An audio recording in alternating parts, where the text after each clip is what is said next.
నిన్న రేవంత్ రెడ్డి ప్రెస్ మీట్కి సంబంధించిన వార్త. హామీలపై చర్చిద్దామా? బీఆర్ఎస్ బీజేపీ నేతలకు సీఎం సవాల్. 10 ఏళ్ల పాటు సింగరేణి సంస్థ నిర్లక్ష్యానికి గురైంది.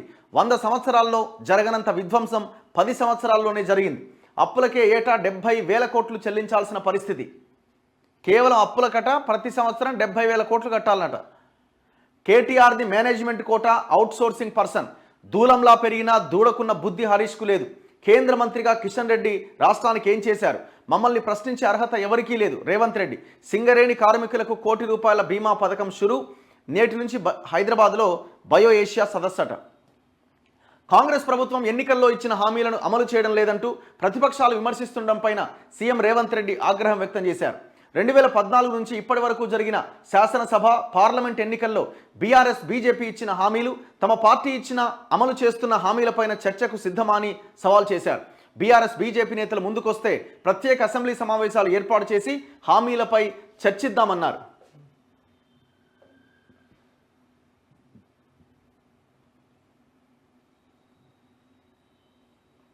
కాగితాలనే తీసుకొచ్చి బీజేపీ వాళ్ళు మాట్లాడుతున్నారు అని హరీష్ రావు మాట్లాడిన తెల్లారి అవే మాటలను పొల్లుపోకుండా కిషన్ రెడ్డి మాట్లాడతారని విమర్శించారు. వారిద్దరి భాషా, భావం, ఆలోచన విధానంలో ఏమీ తేడా లేదని, ఇద్దరూ కలిసి కాంగ్రెస్ పార్టీపై అక్కసు వెళ్లగక్కుతున్నారని మండిపడ్డారు. సోమవారం సింగరేణి కార్మికులకు ₹1 కోటి బీమా సౌకర్యం కల్పించే పథకాన్ని సచివాలయంలో ఉప ముఖ్యమంత్రి భట్టి విక్రమార్క, పలువురు మంత్రులు, ఎమ్మెల్యేలతో కలిసి ముఖ్యమంత్రి రేవంత్ రెడ్డి ప్రారంభించారు. తెలంగాణ ఉద్యమంలో క్రియాశీలక పాత్ర పోషించిన కీలక సంస్థల్లో సింగరేణి కూడా ఒకటి అని, ఆనాడు ఆర్టీసీ విద్యుత్ ఉద్యోగులతో పాటుగా సకల జనుల సమ్మెలో దేశాన్ని అబ్బురపరిచేలా సింగరేణి కార్మికులు పాల్గొన్నారన్నారు. తెలంగాణ రాష్ట్రం వచ్చాక 10 ఏళ్ల పాటు సింగరేణి సంస్థ నిర్లక్ష్యానికి గురైందన్నారు. ఆ సంస్థ మనుగడలో కీలకమైన బొగ్గు గనులను కేంద్రం అమ్మేసే ప్రయత్నం చేసిందని, బీఆర్ఎస్ ప్రభుత్వం కేంద్రంతో కుమ్మక్కై ప్రైవేటీకరణకు సహకరించిందని ఆరోపించారు. నరేంద్ర మోదీ ఇచ్చిన హామీలు ఏమైనాయి? కేంద్ర మంత్రిగా తెలంగాణకు ఏం తెచ్చినావు? కిషన్ రెడ్డిని అడుగుతున్నారు. ఉద్యోగాలు నువ్వెందుకు ఇవ్వలేదు?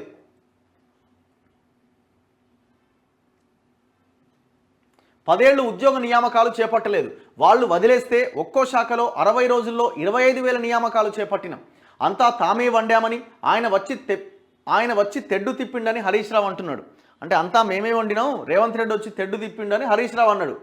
తెడ్డు తిప్పే సన్నాసి నువ్వెట్లా 10 ఏళ్ళు మంత్రి అయ్యావు అని నువ్వే చేయొచ్చు కదా. మేమేమైనా ఉద్యోగాలు ఇవ్వద్దన్నమా? ఇవ్వకపోతే ఏం చేస్తారనే నిర్లక్ష్య ధోరణితో ఎక్కడికక్కడ గాలి కొదిలేస్తే ఒక్కో శాఖలో 6,900 స్టాఫ్ నర్సుల నియామకం చేశాం. పోలీసు, ఫైరు, ఎక్సైజ్ శాఖల్లో 15,000 మందికి ఉద్యోగాలు ఇచ్చాం.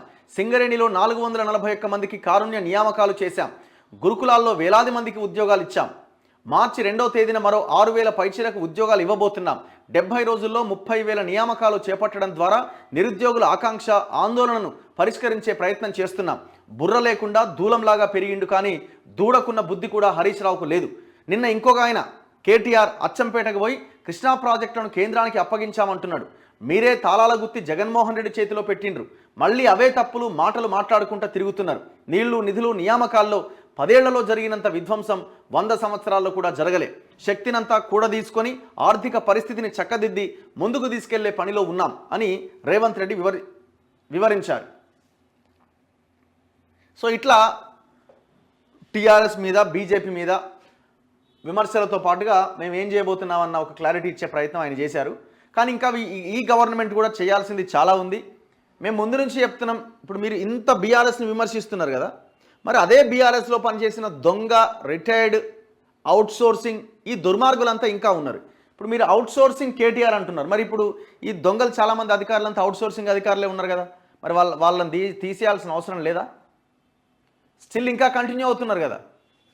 సో మీరు చేయాల్సింది కూడా చాలా ఉంది. ప్రజలు కూడా ఈ 6 గ్యారంటీసు, ఇంకా ఇంకోటి ఇవన్నీ కొంత లేట్ అయినా కూడా ఏమంటలేరు మిమ్మల్ని. ఎవ్వరు ఎక్కడ ఒక ఆందోళన చేసిన పరిస్థితి కూడా లేదు.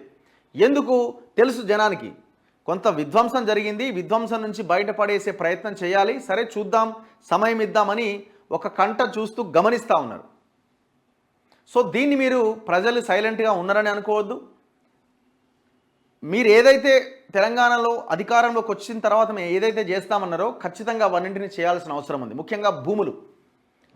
తెలంగాణలో మేము అధికారంలోకి వస్తే తిన్న భూములన్నీ బయటకు తీసి అవన్నీ పేదలకు పంచుతామని రాహుల్ గాంధీ ఇచ్చిన స్టేట్మెంట్ ఇంకా ఉన్నది మన కళ్ళ ముందు, ఇంకా వినబడతా ఉన్నది చెవుల్లో. సో ఆ హామీ ముందుగా అమలు చేయాల్సిన అవసరం ఉంది.